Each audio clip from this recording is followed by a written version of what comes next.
Ito naman about your role and the story of this new movie.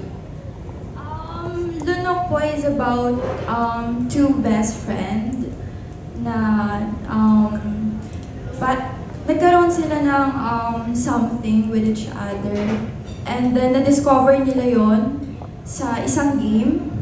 And madami pang thrill na kailangan yung abangan doon. So, hindi mo na ako mag-spoil. Is this your first GL movie or nakailan na rin? It's fourth time na po. Fourth time. So Yeah. medyo ano ka na? Pro na. Pro na. And thank you. Direk, ano yung inspiration sa movie na to? So basically, I wrote the script as well. And my inspiration basically are my friends. Yes. So I have friends na girls na parang kinunik ko yung story nila, or personality nila basically. Every time we go out to parties, to drink. So basically, inspired by how events na nangyari nung time ko with them. Direk, what can you say, medyo malaki na yung market ng GL, di ba? Usually kasi BL lang, di ba? Ngayon GL parang, di ba? Tanggap na po. What can you say about that, Direk? Actually, it's my homage din to my relatives. I have a lot of relatives na nasa LGBTQ plus community. And basically, I grew up with my aunt na may partner siya, and I would see them kiss. A show of affection. So growing up, for me, yung girl love, it's a normal thing. And I think iba naman, sa inyo, aware naman kayo na I have a relative din na nasa LGBTQ group. First cousin ko kasi si Ice. So he's my first cousin. So nasa dugo talaga namin siya. So it's my homage to them, basically.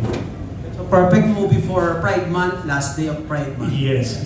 Happy Pride, guys. Thank you. Best of luck po sa movie. Thank you. Alright.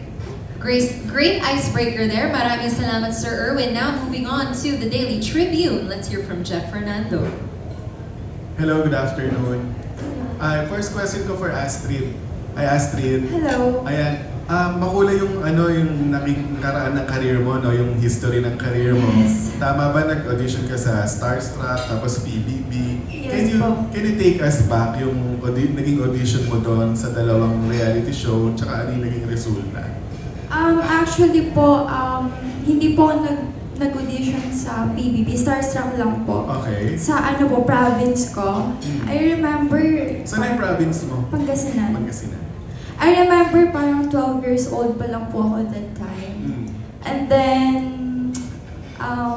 nakapasok po ako sa top 1. I mean yung parang level 1, Okay. level 2. Pero sa level 3, bagsak na po ako. Okay. So, sobrang pangarap ko po kasi talaga maging artista. Okay. And that time po talagang hindi pa po ako ganun ka-confident. So, ayun.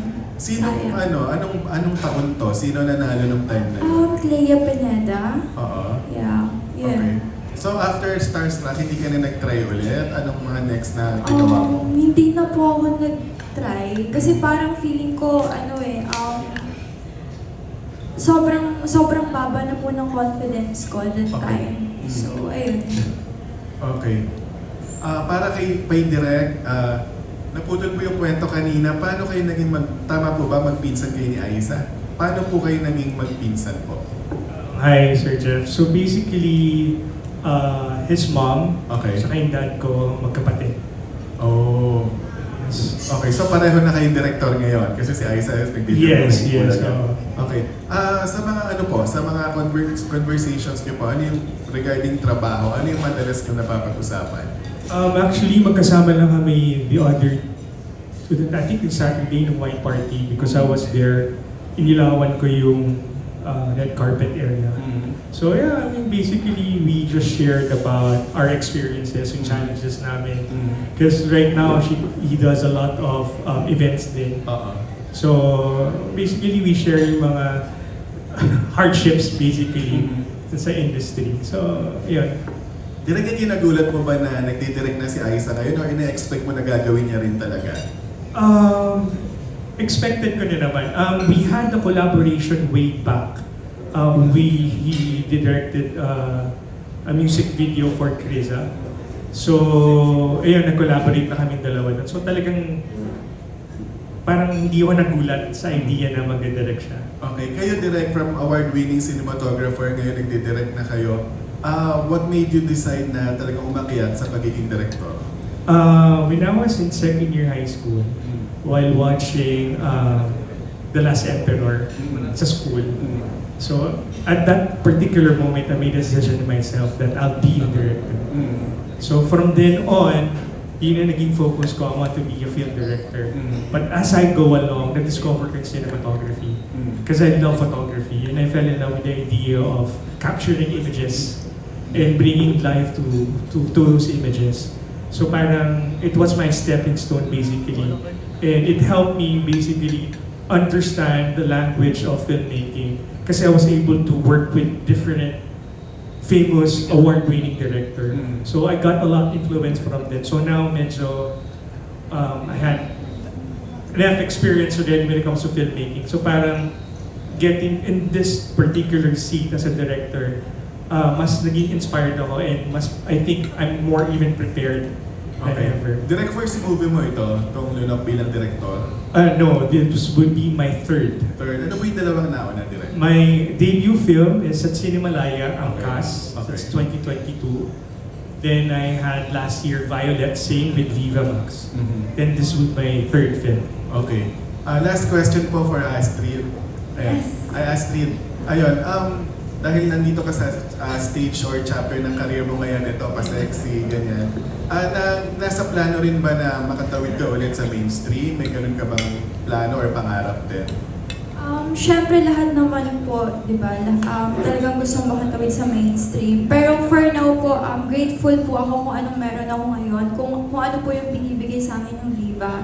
And hindi naman po ako nagmamadali. Okay. Yun, thank you. Paano ka napasok sa Viva? Kinontak lang po ako ng manager ko, which is si Jojo Veloso. Okay. Ayan. Okay, salamat. Thank you. Thank you. Good luck Yeah, sa... just like to share lang, while working with her, Uh-oh. I mean, we had a little conversation on set. Na talagang she's really passionate to get out there as a celebrity, as an artista sa mainstream. And what I like with her is her eagerness to learn. So parang, direct, paano ba to? Ano kailangan mong gawin? So, andun talaga yung drive niya. Okay. So I see a good future for her. Okay, maraming salamat Direk and Astrid. Thank you. Okay, thank you so much. Interesting discussion. Let's keep it going with Bernard Santos from My Movie World. Hello, good afternoon. My first question is for Direk Rain. Direk, bilang dating cinematographer, ano yung na-apply mo dito sa movie na to para mas lalo pang mapaganda yung film? Hi, Sir Bernard. I'm still a cinematographer, just to start. Kakatapos ko lang ng My Mafia Boss. My husband is a Mafia Boss. So mga hindi pa napapanood, please watch sa Legal Sites. And thank you for watching and appreciate our series. So what's the advantage, diba?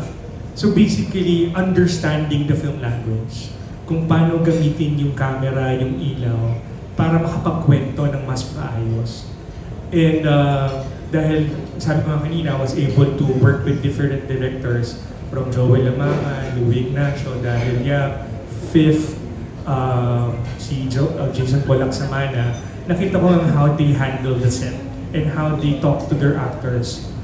So parang naging hands-on sa akin yung pagiging cinematographer sa pagiging director.